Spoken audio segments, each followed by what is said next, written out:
Hello, welcome back to my channel. We have a lighting situation that we need to address.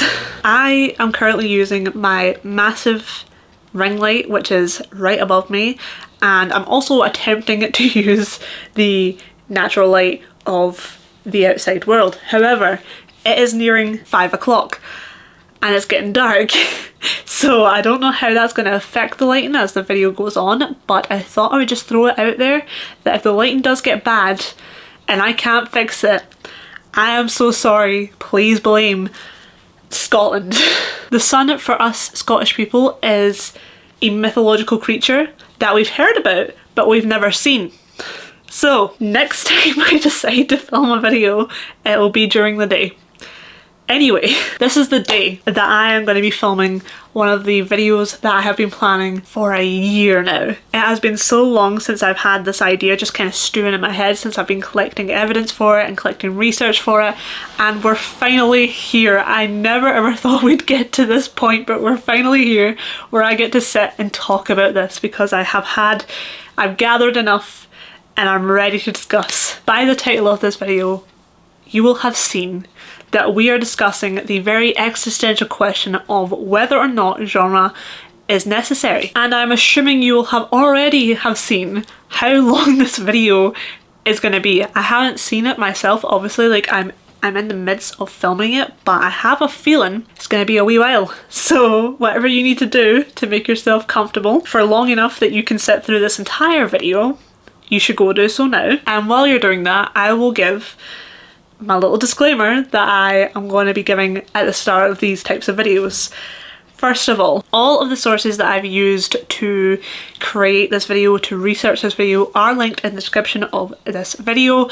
All of them are free, they're very easy to find on Google, but I've left the links to each website anyway. And also in the description you will find linked all of the wonderful people who have helped me to create this video. So those people are Abby from Abby Appellinor, Connor from Connor Stompanato, Sierra from Sierra the Book Addict, Merritt from Merritt Worthy, Rachel from Rachel Verna's Strangeness, and Caroline Logan, the author of the Four Treasures series. So I've left Abby's, Connor's, Merritt's, Sierra's and Rachel's channels all linked in the description, and I've left the Cranachan website where you can find Caroline Logan's books also linked in the description. Anyway, with that said, let's get into the video. I think the best place for us to start with this video is obviously, where did genre begin? Where did this simple fact of life start? And naturally, the answer to that lies in ancient Greece with our old friend Plato.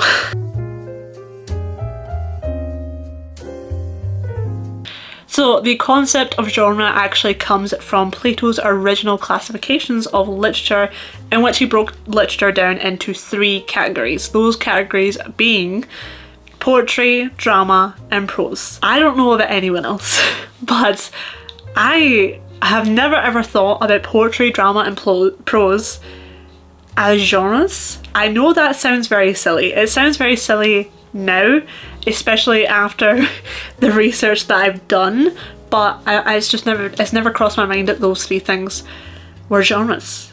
I don't know what else they would be, especially with the definition of genre, which actually brings us into where the word genre stems from. So the word genre comes from the French language in the 19th century and it translates to a kind. However, it's also categorized as a style of art, literature or music, which makes me not getting that poetry, drama and prose are genres seem even more dumb than it is. Nonetheless, here we are, but let's go back to ancient Greece. After Plato broke down the original 3 categories of literature, Aristotle decided that he wanted his part in that, so he broke down poetry into 3 more categories. Those categories being drama, lyric and epic. So with this historical context, I think it's quite clear that at least in history, the scholars were the ones who decided what genre was what, which style of art and literature was going to be called what, and the supporting evidence for that is actually a little spoiler into my romanticism video, which is coming out next week, because romanticism wasn't actually called romanticism by the romantic writers who were writing in that style. The term romanticism was actually coined by a scholar who was doing a series of lectures in Vienna, and that is where romanticism was called romanticism for the first time. So at least in history, scholars have been the ones to name the new styles that writers were creating for their time. Whether or not that tradition still is carried on today is a conversation for another day, because it goes very much into the concept of the contemporary and who decides what is contemporary and what is deemed as great pieces of literature in modern day. But like I said, it's a conversation for another day because it's a whole video I would like to make in the future. Moving on though, now that we know how genre began, my next question was, who actually uses genre? And it wasn't hard for me to find this answer in theory. Like, I feel like it's quite common knowledge, or at least it's a very obvious observation for me to say that in theory, the people who are most likely to use genre are readers, writers, reviewers, booksellers, publishers, people like that. Specifically talking about literature, obviously this being a booktube channel, but those kind of peoples. We can break that into a more broad sense. We've got consumers, sellers, and the publishers, like the people who actually make it in the first place. But what I wanted to know was, how much is this theory put into practice in 2022, even though it's just started, like in the 21st century? How often is this actually put into practice? So I asked a wonderful group of people how often they found themselves using genre in modern day. The first group we'll go through is the reviewers, so this is what they have said. I read a whole host of different genres. There's no genre I really ignore or don't pick up. So it definitely affects my decision in a way that I get in the mood for a certain book. So for example, I'll be thinking like, I really want to read a fantasy book next, and I will then go for a fantasy book, but it doesn't affect my decision. And I look at a book and I read, oh, it's a romance, I'm not going to read that. Like full stop, would never read it, because I enjoy every genre, and I think that I don't want to limit myself to thinking, you know, like, oh, this book is this, so I won't read it. I will try any book if I think the premise sounds interesting. Yes, because I'm very picky, and I only seem to enjoy a few different sorts of genres. Excuse me. I read a lot of historical fiction and fantasy, and some non-fiction. But I wouldn't say I'm very well versed in things like romance, horror, poetry, thrillers, really. And so when I see a book that fits my fantasy/historical fiction sort of trope on like Instagram or my library, I will obviously put it on to my TBR because that's what I want to read. Yes. Quite simply, yes. I tend to navigate towards fantasy, sci-fi, things like that, because that is the sort of stories that I prefer. So if I know that a book is within that genre, I'm more likely to pick it up versus a book in any of the other genres. Of course, this does limit me in some ways for the books that I'm actually reading. I found out when I read Firekeeper's Daughter, I thought it was a fantasy, it wasn't, and I loved it. But I do tend to prefer fantastical and science fiction reads, so I'm quite happy with that. I would say no. I think personally I read a lot of the same types of books, so in some sense genre might play a part, because I know that if it's sci-fi or fantasy, I'm more likely to gravitate towards it, but I don't necessarily use the genre as a reason for me to pick up the book. It can help, but I don't think it's necessarily the be-all end-all or something that I even necessarily consider when I'm looking to pick up something new. I also asked Rachel, who sent me their answers in writing. So first of all, they have said yes and no. They generally read anything, but they are more attracted to one genre, that genre being horror. But if they're not sure about a plot, that is when they'll check out the genre of the book, and if it's a genre that they are interested in, then they'll pick it up. And like I said, I asked Caroline about how genre affects her decision going into a book, she has said that genre is more so a way for her to know what she's going to get when reading a book. Obviously, once again, like Rachel, she has a preferred genre, and from knowing what her preferred genre is, she also knows what tropes she likes. So if a book has any of the same tropes, she knows that she's going to most likely like that book.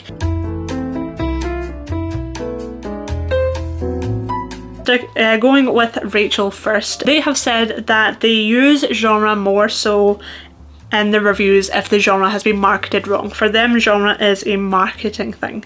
So if a book is being marketed as horror but it's not actually, that's what they'll comment on more so than what the genre is and why it's not really that significant to them other than that point. So I wouldn't say it's necessarily significant when reviewing a book, because I do read such a wide variety of genres in books that my audience expects me to, talk about a whole wide variety. But I think that if you were someone that only specifically read sci-fi and fantasy, and then you try to talk about a historical fiction, for example, your audience maybe wouldn't be very receptive. But for me, that's personally not been an issue. Not necessarily. Like I said, I only read a certain type of genre, so it's not like I go too often when I'm reviewing to branch out. I haven't tried things like NetGalley or anything like that as of yet, so I haven't really ventured into trying to review things that aren't necessarily something I'm comfortable reading. Yes, because people who know the genre of the book are going to go in with certain expectations. So if someone's reading a fantasy, they're going to go in expecting a fantastical world. If this delivers on this very well, then I want to comment on that in my review, and if it delivers on it very poorly, I want that to be mentioned. So for example, A Marvelous Light by Freya Marske is marketed as a fantasy book, but it's primarily a romance with historical fantasy as kind of a subgenre. And so I make sure to mention that in my review so that people who aren't so keen on historical or romance are aware of kind of every factor of it. For me, I would say sometimes. I think personally, I don't necessarily consider the genre when I'm reviewing books because I read so much of just a bunch of different things. I know that sci-fi tends to be something that I lean into a lot, or urban fantasies, but while I like those things, I'm not reviewing it based off of it being a sci-fi or being an urban fantasy, because while there are conventions to those genres, I like the books that break convention the most. So the only times that I would consider genre when I'm reviewing something is if something is in the YA genre, but even then you have YA contemporary, YA sci-fi, YA fantasy, whatever it might be. So I think I use age categories more than I do genres in terms of being significant for how I review them, but for the most part I don't consider genre as I'm reviewing things. All of these are very interesting answers, and they have brought up some very interesting points. The first one being that those who put thought into the genre that they're reading will do the same with the reviews. So on one end of the spectrum we have Connor, who doesn't put too much thought into genre when he's going into a book, and he also doesn't really consider genre too much when he's reviewing a book. And then on the opposite side of the spectrum we have Abby, who says that knowing the genre of the book before she goes into it, she knows whether or not she's most likely going to like it. Her example is fantasy. She reads a lot of fantasy, she likes fantasy, so if a book is a fantasy, she knows that she has a better chance of liking it, and for that reason, because she knows how she thinks about it, she puts into her reviews. And then we have Rachel, who is almost in the middle of it. They don't put too much thought into the genre that they like, even though they know what genre they do like, and that is the only sway point for them when they are picking a book. If they don't like the plot, they'll go to the genre. And it's the same with their reviews. If the book is marketed as the wrong genre, that's when they'll bring up genre in the reviews. And I thought that was such an interesting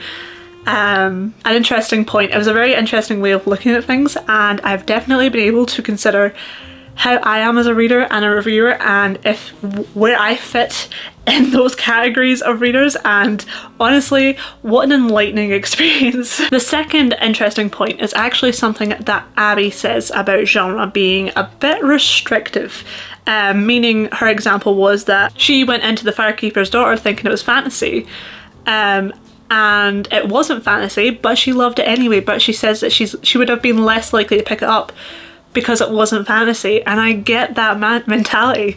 I feel like I've been in that mentality as well, and I thought that was a really interesting point, and it actually brings us in to the next sub point or sub question of who uses genre, and that is, in terms of writers, do writers consider genre before going into their books? So I've asked Merit, who is also a writer as well as being a reviewer and a reader, and this is what they have said.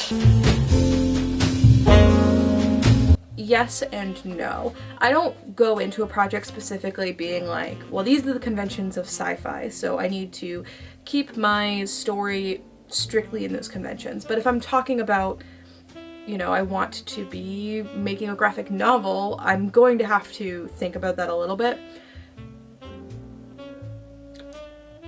I don't think any of the writing that I've done, I've gone into strictly being like, this is this kind of book. Because so many of my stories have been pretty amorphous.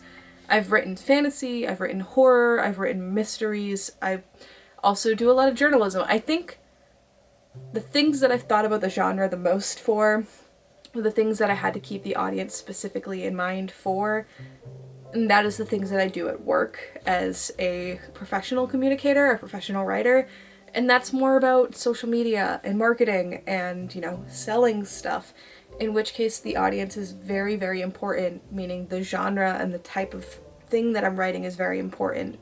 But I think when you're writing a creative work and you're making a novel, or a short story, which are many of my case, or poetry's a little different, that keeping in mind too strictly the genre that the story is going to be can actually prevent you from going into a place where the story naturally wants to progress.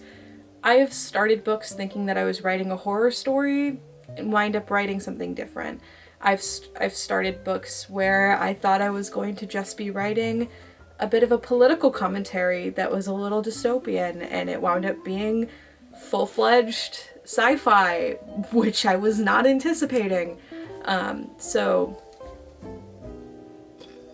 for me, I consider it, but I do not make any solid decisions on there, because like I said, it is a marketing tool. So ultimately I could think something is one genre and somebody else reads it and puts it in another, and that's just what it is. So. And then we have, once again, Caroline, and this is what Caroline has said about whether or not she considers genre before going into writing a project. And she has said that because she reads mostly fantasy, that is what her inspiration gravitates towards. That's what she feels like writing most of the time, or that's what she's inspired to write most of the time. But since being published, she has said that she's considered a bit more the marketing ability for readers when writing a project, which I thought that was such an interesting point. They're all interesting points, obviously, as we've seen, but honestly, before I read the answer to Caroline, I had never ever considered that authors would consider the marketability for the books that they're writing, and I've never actually thought about genre that way. It definitely opened up this new perspective, which I was not ready to have, but I am so intrigued into that answer. That was probably the most interesting answer we've had so far. But before we get into our next point, I thought we could talk about the perspective of some other writers that I have read from in interviews. The first one being Sarah Waters. Sarah Waters is the author of Fingersmith and Affinity. I think that Fingersmith is her most known work, but so at some point in Sarah Waters' career, she decided to write something that wasn't her typical genre. I think she's most known for historical fiction, or lesbian historical fiction, I think I've heard it being coined as.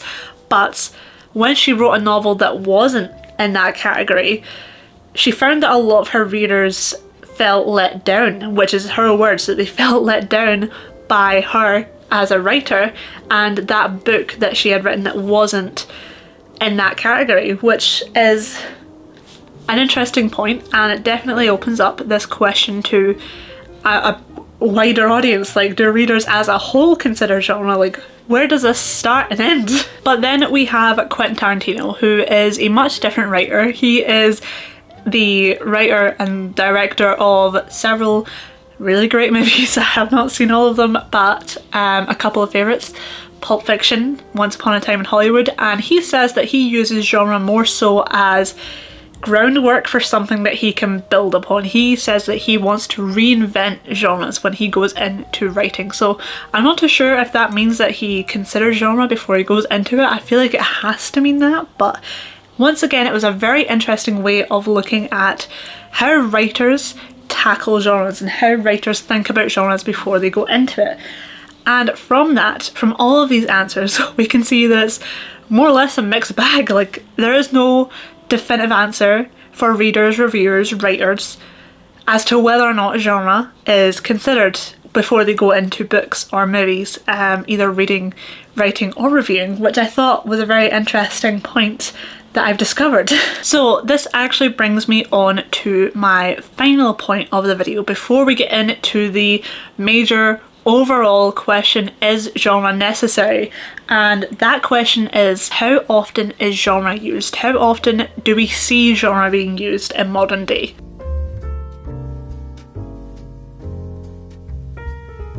So Caroline Logan has said that she sees genre being used all the time on blog posts where the reviewer gives recommendations based on the genres of books. But she also brings up the point that there are other ways to group books together, and for her, I'm assuming that has led her to experiment with genre and read outside of her genre, and she's discovered a genre that she really likes, which I think is a really interesting point and comes back to the point before that genre is restrictive, and like she says, there are other ways to group books together. That means that people will be reading outside of their comfort zone more and discovering more books that they're gonna like. And Rachel has also said yes to this question. They have said that they see it used a lot as a way for marketing, so a book will find its right audience, and I think that once again is entirely accurate from at least my perspective, what I've seen in the world. I think so, and I think this is because of, you know, the different ways I read. So I do read mostly physical books, but also ebooks and audiobooks. And for example, I only really read horror and non-fiction as audiobooks because I love the atmosphere that horror audiobooks have. I love the way that they add little creepy sound effects, and just like the element of someone reading the story to you just makes it so much creepier, in my opinion, when it comes to horror, and it really just adds to the tense and scary atmosphere. And for non-fiction, I think that audiobooks work so much better for me, especially if it's a autobiography or a memoir by the person and they are reading their own memoir, like they're the narrator of the audiobook. I think that adds such an extra element to it, where you can just tell from like their voice how, you know, they want the tone of the story to be, and I just think that adds such an extra amazing element to the book. So I think that it is relevant in modern day for me, just, and you know, we have more ways of listening or reading books now, which is really helpful. I do. I feel like the most genres would probably be mysteries / thrillers, romance, and fantasy. And obviously I read 1 out of 2. I have read some thrillers. It's not that I'm not against them. I just don't always find the principle of the story interesting, or something that I'm just like totally into. Yes. I mean, any examples? You walk into a library or a bookshop and everything is categorized by genre up to a certain point. So fantasy and sci-fi tend to have their own area, and then you'll have classics will have their own area, poetry and non-fiction, and of course kids books. But other than that, it does tend to just be general fiction. Maybe some places will have a historical fiction section, it depends on the size of the bookshop. But the kind of core genres of like realistic versus not realistic versus uber realistic because it's real tend to at least get split up everywhere, let alone on the bookternet, where then that is split down further and further because of course we niche in, given that this is our community and we really do specify in what we enjoy. I definitely see a lot of people talking about it. I know we have a lot of discussions over, you know, what was the first science fiction novel? Frankenstein. But a lot of people disagree with that. So there's a lot of discourse, I think, around what constitutes which genres, what is considered part of it or not.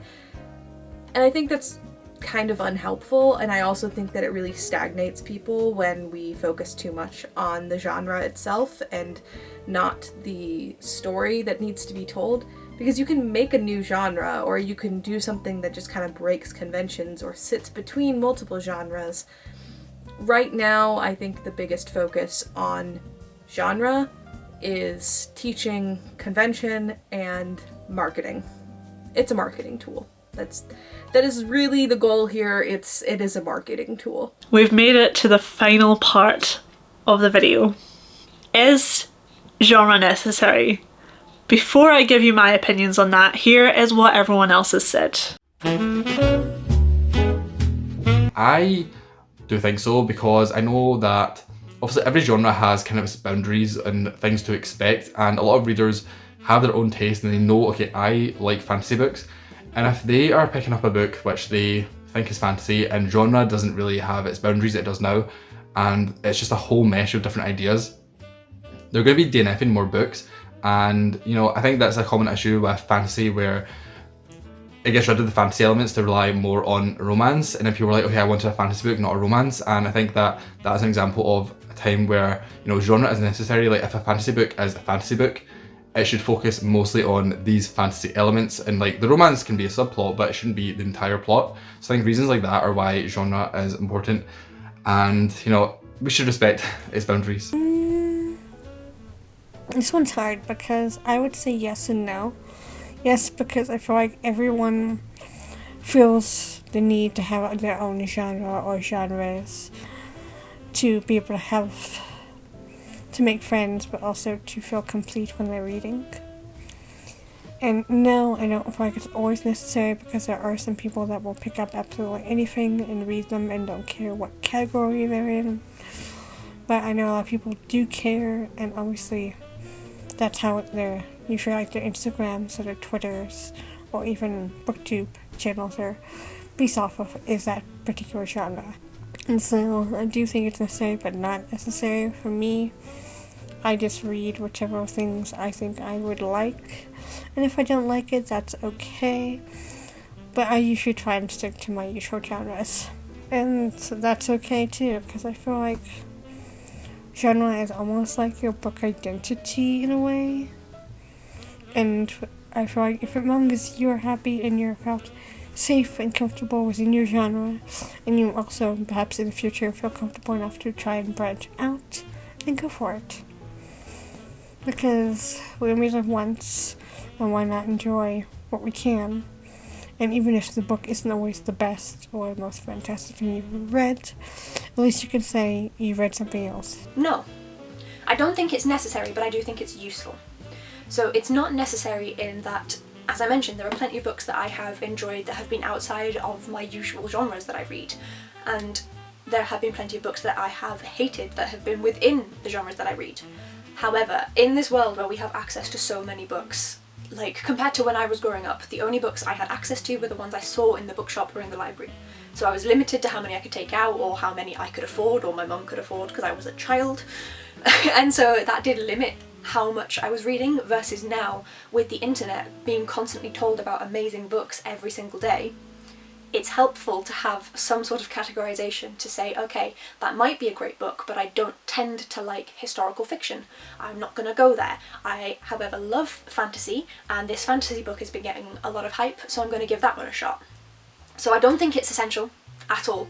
I think as well that a lot of the times that books will cross over multiple genres, so the Bone Season series crosses over about 3 different genres, and if you include subgenres it gets to like 6 or 7.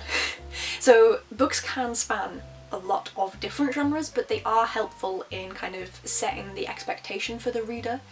I don't think they should be as strict of a divide as they are.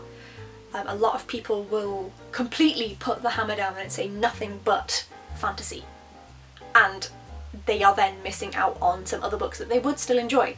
Now, of course, if they're fine with that, they're fine with that, do what you want. But yeah, I do think that it doesn't need to be as strict as some people make it out to be, but that it can be a useful indicator of the books that you want to read. I'm pretty sure this is not the same opinion as you, Caitlin. I think that you don't give a shit about genres, as far as I can remember from the chats that we've had, but I also think that you understand the points and where I'm coming from. So hopefully I've not disproved your argument too much. I love you. Genre necessary. I think that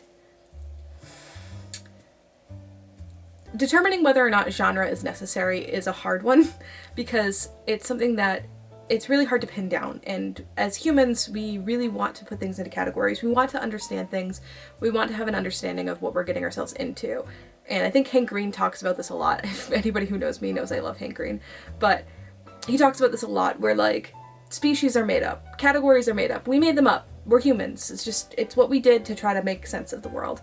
So to that extent, I think it might be a little necessary just for our understanding and our ease of communicating, but it can be very limiting. So I think that we're teetering on a fine line with it, of using this marketing tool, this categorization tool that is meant to help us reach our audience in the best way, as a way of limiting other people of what they can and can't do. And that can be a little difficult. So I'm on the fence about it, but I mean, I definitely think that for an understanding of what something might include could be helpful. So Rachel has said it is necessary for them because it's a useful tool for them to find a book that they're going to like, and also find the tropes that they know they're going to like. And then finally, I feel like Caroline has summed this answer up the best. Yes, genre is necessary, but so is everything else that goes into a book.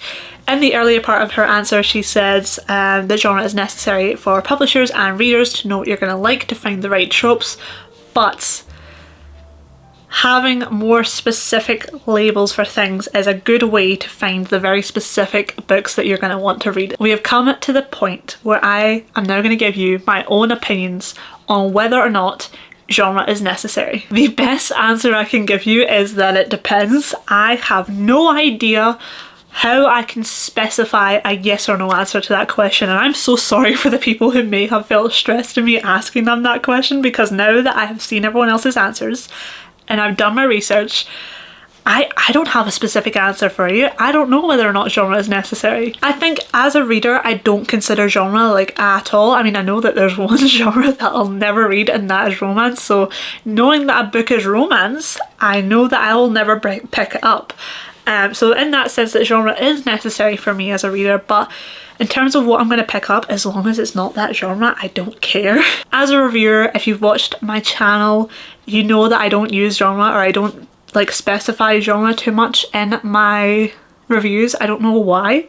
I think it comes back to that pattern of, because I don't consider genre too much when I'm reading, I don't consider it as a big thing for me when I'm reviewing a book either. And then as a writer, genre is, I mean, I'm kind of on like partly on the Quentin Tarantino train, where if I can reinvent a genre, I'm gonna do it. If I can take a genre and twist it into this new unique thing, I'm definitely gonna do that. But it's not the first thing that I consider. I don't take a genre and think about reinventing it. I think that if my book ends up in a genre, or if my story ends up in a specific genre, that I'm going to use that as the groundwork for creating something new. I think that the easiest way for me to answer this question, yes or no, is that as a scholar, as someone who studies books, that studies English and studies classics independently, genre is necessary for me on that level. Any other level it's not, but as a scholar it is.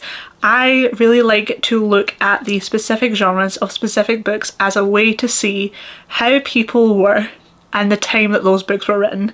That is part of the reason why I love classics, is because it's a great way to see how people were, how people thought, how people felt, like the kind of fears that they had, the attitudes they had to life, and the mentality of people. I think that is a great way, genre is a great way for us to understand that a lot more. But there is the exceptions to the rule, so I just, like I said, it just depends. Is genre necessary? It depends.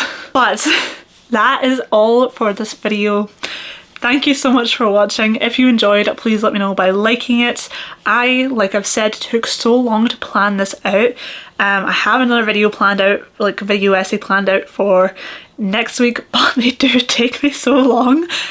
So I really do hope you enjoyed it. And if you have any opinions on your own, please let me know in the comments. This is honestly the most unique conversation, the most strangest, enlightening, wonderful conversation I've had in a while. So if you have any opinions, is genre necessary to you? Let me know in the comments. And like I said at the start of the video, I highly recommend that you check out Merritt's, Abby's, Connor's, Sierra's and Rachel's channels. They're all linked in the description. And I also recommend that you check out Caroline Logan's books, the Four Treasures series. The last one is coming out in October. I'm not ready for it, but it's inevitable. It's inevitable. It's gonna happen either way. So I definitely recommend that you check them out. The link in the description is to the Cranachan website, because Cranachan is an independent Scottish publisher, and supporting an independent Scottish publisher and an independent Scottish author is always a good thing. So I left that link, but they're also available on Amazon and Waterstones. Not too sure where else. I mean, do your digging if you want to buy them somewhere else, but Cranachan is there anyway. If you want more content from me, all my social media is linked in the description, and if you want more videos from me, make sure you subscribe to my channel. But that is all for this video. Thank you so much for watching, and I'll see you soon for another one. I don't know if you need an ending, so you're gonna put that in, you can.